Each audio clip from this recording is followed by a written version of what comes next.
أعوذ بالله من الشيطان الرجيم. بسم الله الرحمن الرحيم. الحمد لله رب العالمين، والصلاة والسلام على أشرف الأنبياء والمرسلين وعلى آله الطيبين الطاهرين المعصومين. أما بعد، النوع الثالث الموصولات.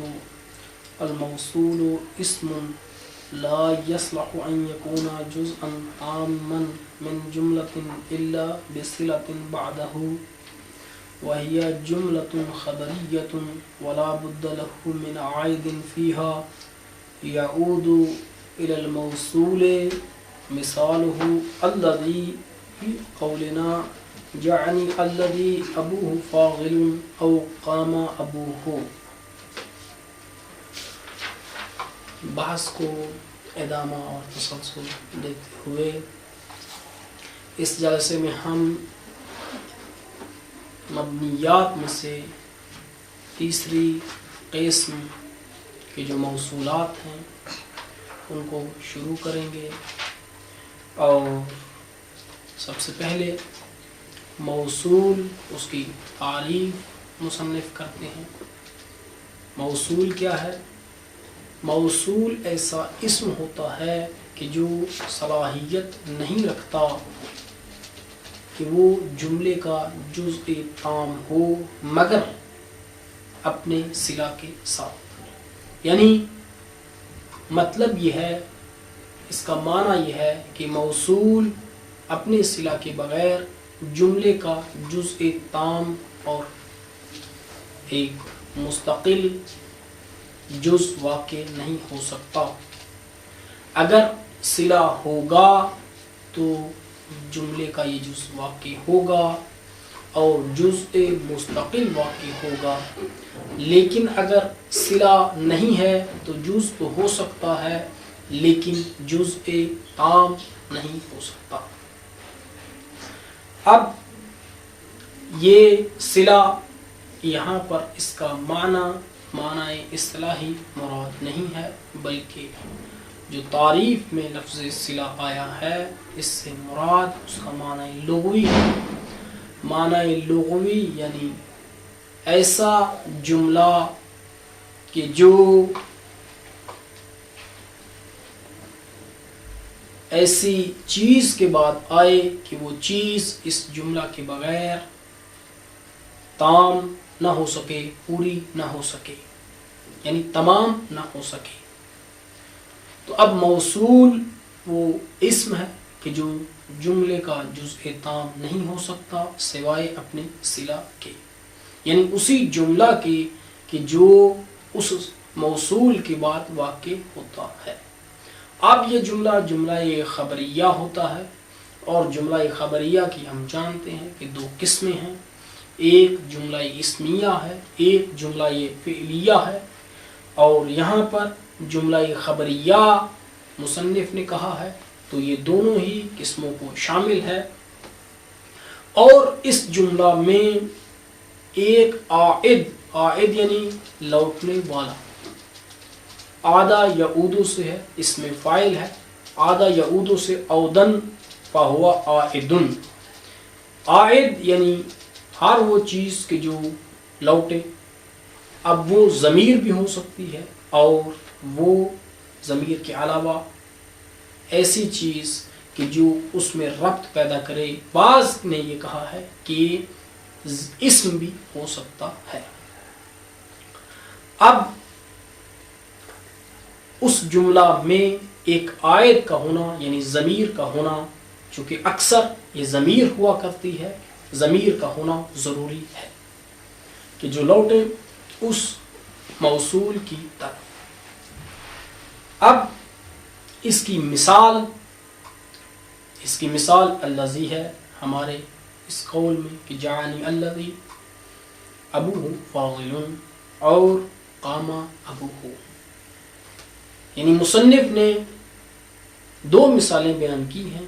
ایک جملہ یہ اسمیہ کی ہے کہ ابوہ فاضل جعانی الذی ابوہ فاضل، اور دوم جو ہے جعانی الذی قام ابو ہو، پہلی جملہ اسمیہ ہے، دوسری جملہ فعلیہ ہے، اور دونوں میں یہاں پر ضمیر ہے اور وہ عائد ہے کہ جو لوٹ رہی ہے اس موصول کی طرف۔ وہ موصول الذی ہے اور وہ ضمیر ہوا ہے کہ جو ابو ہو میں ہے، اور وہ مضاف الیہ ہے ابو کے لیے۔ ابو کے بارے میں ہم پہلے پڑھ چکے ہیں اور بتا چکے ہیں کہ اب یہ اس کی اصل ہے، یعنی ابن یہ واو کے بغیر ہے جہاں پر اس کا حرف علت گر چکا ہو، لیکن یہاں پر ابو کے جو واو کے ساتھ ہے یہ اسماء ستہ مکبرہ میں سے ہے، اور اس کا اعراب ہمیں معلوم ہے کہ وہ واو کے ساتھ ہے حالت رفعی میں، تو یہاں پر یہ مبتدا ہو رہا ہے اور اس کی خبر فاضل ہے۔ یہ مبتدا اور اس کی خبر مل کر جملہ اسمیہ ہوئے، اور ہوا کہ جو اس ابو کے لیے مضاف الیہ ہے۔ یہ دونوں یعنی ابو ہو یہ مضاف اور مضاف الیہ مل کر مبتدا فاضل اس کے لیے خبر، اور یہ صلہ ہوئے الذی کے لیے، اور اس طرح سے یہ الذی اپنے صلہ کے ساتھ مل کر یہ جز واقع ہوا، وہ جز جو جز تام ہے، کس کے لیے؟ جاء فعل کے لیے، یعنی جاء فعل ہے اور اس کا جزء تام الذی ابوہ فاضل ہے کہ جو اس کے لیے فاعل واقع ہو رہا ہے۔ نون جاءنی میں نون وقایا ہے اور یا متکلم ہے، اور یہ یا چونکہ جاء فعل لازم ہے یہ منصوب بنزع الخافض ہے۔ جاءنی آیا میرے پاس، وہ الذی جو کہ یا جس کا ابو فاضل اس کا باپ فاضل ہے۔ او قام ابو ہو، اب ایسے بھی ہو سکتا ہے کہ یہ جو ہے یہاں پر اس کو چونکہ او جو ہے یہ تشکیک کے لیے تردید کے لیے ہے، یعنی یہ مثال کہہ لیں یا یہ مثال کہہ لیں، تو یہ دونوں ہی جملے یعنی جملہ اسمیہ اور جملہ فعلیہ دونوں ہی صلہ واقع ہو سکتے ہیں موصول کے لیے، اور اس قام ابو کا عطف ہوگا ابو فاضل پر، اور ترکیب کے اعتبار سے یہ بھی جملہ یعنی قام ابو ہو یہ فعل، ابو ہو اس کا فاعل، مضاف مضاف الیہ مل کر ہو ضمیر وہی الذی کی طرف لوٹے گی، تو اس طرح سے یہ فاعل واقع ہو جائے گا، یعنی الذی اپنے صلہ کے ساتھ مل کر فاعل ہو جائے گا جاء کا۔ تو اس پیراگراف کا ہم ترجمہ کریں گے اور اس کے بعد درس کو تسلسل دیں گے۔ النوع الثالث، نوع سوم، الموصولات، موصولات ہیں۔ النوع الثالث مبتدا ہے، الموصولات اس کے لیے خبر ہے۔ الموصول، موصول، اسم یہ اس کے لیے خبر ہے، اور ہم پڑھ چکے ہیں کہ اگر نکرہ کے بعد جملہ آئے تو اس نکرہ کی صفت واقع ہوتا ہے۔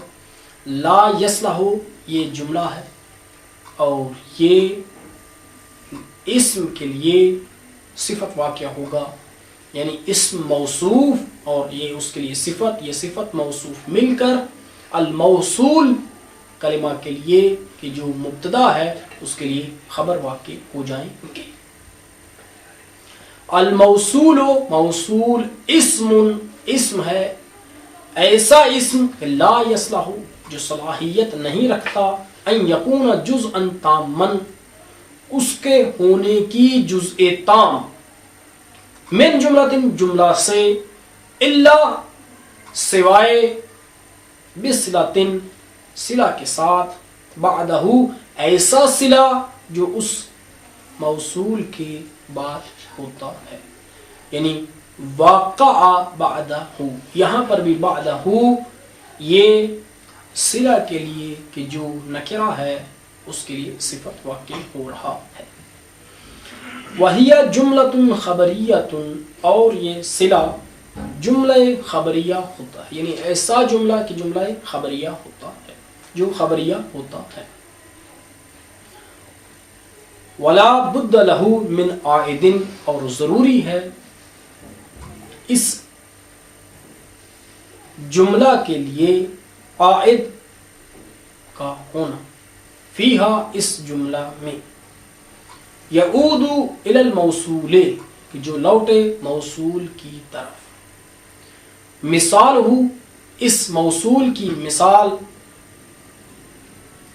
لہو کی ضمیر جو پہلے آیا ہے لا بد لہو، یہ موصول کی طرف لوٹانا زیادہ اچھا ہے کہ ترجمہ اس طرح سے ہو جائے گا، لا بد لہو، ضروری ہے اس موصول کے لیے، من عائدن، عائد، فیہا، ایسی عائد کہ جو ہو اس جملہ میں، یعود الی الموصول، وہ عائد لوٹے موصول کی طرف، مثال ہو، اس کی مثال یعنی موصول کی مثال، یہ مبتدا ہے، الذی، یہ خبر ہے، مثال ہو، اس کی مثال، الذی، الذی ہے، فی قولنا، یہ جملہ یہ فی جار و مجرور، یہ حال واقع ہوں گے اس حال میں کہ وہ ہمارے قول، جعنی الذی ابوہ فاضل، اس میں ہے، اور یہ جملہ قولنا سے بدل واقع ہو جائے گا کہ وہ ہمارا قول کیا ہے، جو جعنی الذی ابوہ فاضل ہے، اس کی مثال الذی ہے، کون سا الذی، اس حال میں کہ وہ واقع ہونے والا ہے، پایا جانے والا ہے، ہمارے قول میں، ہمارا قول کہ جو بدل ہے جعنی الذی ابوہ فاضل سے، او قام ابوہ، یا وہ کہ جس کا باپ کھڑا تھا، الذی للمذکر و اللتی للمؤنث، اللذان و اللذین و اللتان و اللتین لمثناہما، بالالف فی حالت الرفع و بالیاء فی حالت النصب والجر، و اولاء و الذین لجمع المذکر، و اللاتی و واللاتی واللائی و واللوائی لجمع المؤنث، وما ومن وأي وأية وذو بمعنى الذي في لغة بني طيء، وقوله فإن الماء ماء أبي وجدي، وبئري ذو حفرت وذو طبيت، أي الذي حفرت والذي طبيت، والالف واللام بمعنى الذي، وصلته اسم الفاعل او المفعول، نحو الضارب زيد، أي الذي ضرب زيد، والمضروب امر، أي الذي ضرب امر۔ اب یہاں پر موصولات کو اس پیراگراف میں بیان کر رہے ہیں۔ یہاں پر سب سے پہلا موصول الذی ہے۔ الذی ہمارے پاس، ہم اس مطلب کو کچھ اس طرح سے بھی بیان کر سکتے ہیں کہ موصولات کی دو قسمیں ہیں، ایک موصول مختص ہیں، ایک موصول مشترک ہیں۔ یہاں پر پہلے موصول مختص کو بیان کر رہے ہیں اور بعد میں موصول مشترک کو بیان کریں گے۔ موصول مختص وہ ہوتے ہیں کہ جو فقط اپنے ایک کلمہ کے ساتھ ایک معنی کے لیے آئیں، یعنی یا فقط مذکر کے لیے، مذکر میں فقط مفرد کے لیے، یا تثنیہ کے لیے، اور پھر